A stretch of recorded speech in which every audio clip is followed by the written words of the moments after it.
We talk Notre Dame football on a regular basis with Brian Driscoll. Join him on his podcast, Irish Breakdown. It's a great source for information, insight into Notre Dame and college football in general. Recruiting, of course, a much different landscape in regards to the timing, the calendar because of COVID, the dead period ending June 1st.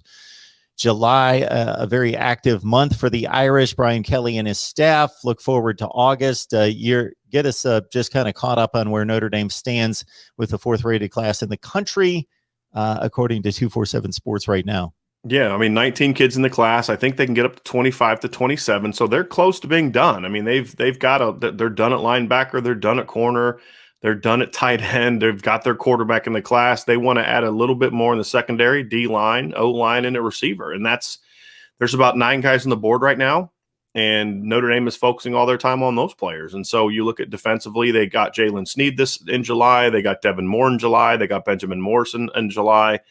So they really had a strong month of July, and they're, like I said, now you've got 4 linebackers committed. 3 of them are ranked as top 100 recruits by at least one recruiting service: Jalen Sneed, Josh Burnham, and Junior Tuihalamaka. And then you've got a defensive line class that has Tyson Ford, Aiden Gabera, Donovan Heinisch at nose tackle, 4 corners committed. So right now Notre Dame essentially has 3 spots left on defense, just from a number standpoint. They're trying to add Xavier Nwakpa at safety. It's between Notre Dame and Ohio State for that one.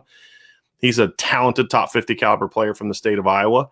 And then on the defensive line, it's really 2 guys. They want 2 guys left. When Darren Nagu decommitted to go to Vanderbilt, it opened up a spot for them to offer Hero Kanu, who's a defensive tackle from California, originally from Germany. And Notre Dame recently signed a defensive end from Germany who's friends with Hero Kanu. So that should help them, although Ohio State's going to be a very, very major player in this one as well.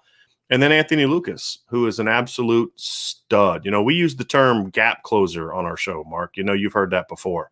Notre Dame's attempt to close the gap on Bama and Clemson and Ohio State, and, you know, the recruits that can help them do that. Well, Anthony Lucas, to me, is not a gap closer. He's a gap eraser. I mean, he's that kind of player. And then you put him in a class with Aiden Gabera, with Tyson Ford, and you feel really good about where Notre Dame is. So that's a guy they're putting a lot of their chips on defense. So they're really close to having – I would say if they don't land another defensive player, they've got a top 5 to 8 defensive class now, and that's where it's going to finish.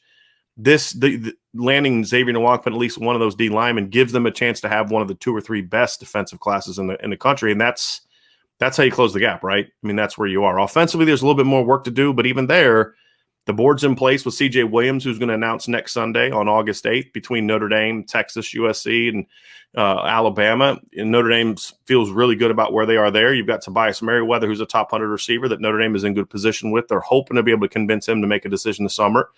And then it's about finishing with one more offensive lineman, whether it be Billy Shrout from Wisconsin, Zach Rice from Virginia, or Emil Wagner from Ohio. That's the ideal finish for Notre Dame, is getting at least one of those linemen and those 2 receivers. They do that. And then the offensive class gets a little bit closer to where the defensive class is. And now you're talking about a group that can finish the year as a legitimate top 5 recruiting class.